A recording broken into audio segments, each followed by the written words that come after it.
You're scrolling through apartment listings at 11 p.m., and every cozy one-bedroom in a decent neighborhood wants $2,000 a month. Not a house, not a two-bedroom. A box with a Murphy bed and a landlord who calls exposed brick character. So you do the math on your paycheck and start wondering if you somehow missed a promotion everyone else got. Here's the truth. It's not you. It's the number nobody updated. For years, financial advisors have repeated the same rule. Spend no more than 30% of your income on rent. That rule was built decades ago, when rent actually moved in step with wages. It doesn't anymore. In most major cities across the US, the UK, and Europe, rent has climbed twice as fast as paychecks since 2020. So the tidy 30% rule isn't outdated advice. It's basically fiction for most renters today.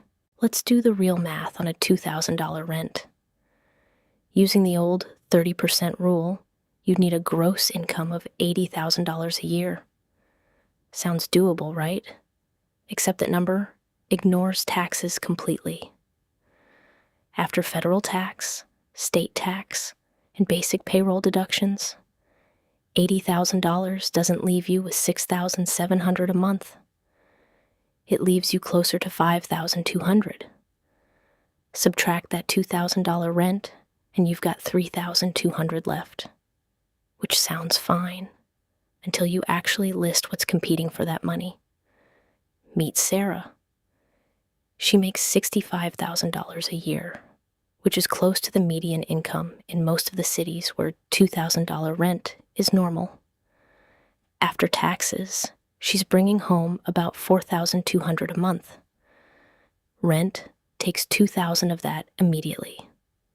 Almost half her paycheck, gone before she buys a single groceries. What's left is $2,200 for everything else. Student loans, maybe $400. Health insurance, another $200. Car payment and gas, $500. Groceries, $400. Utilities and phone, $200.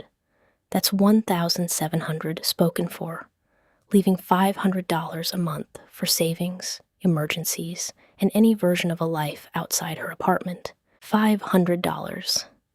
That's her entire margin for error. One car repair, one dentist visit, one slow month at work, and that margin disappears completely. This isn't Sarah being bad with money. She's not buying lattes or expensive vacations.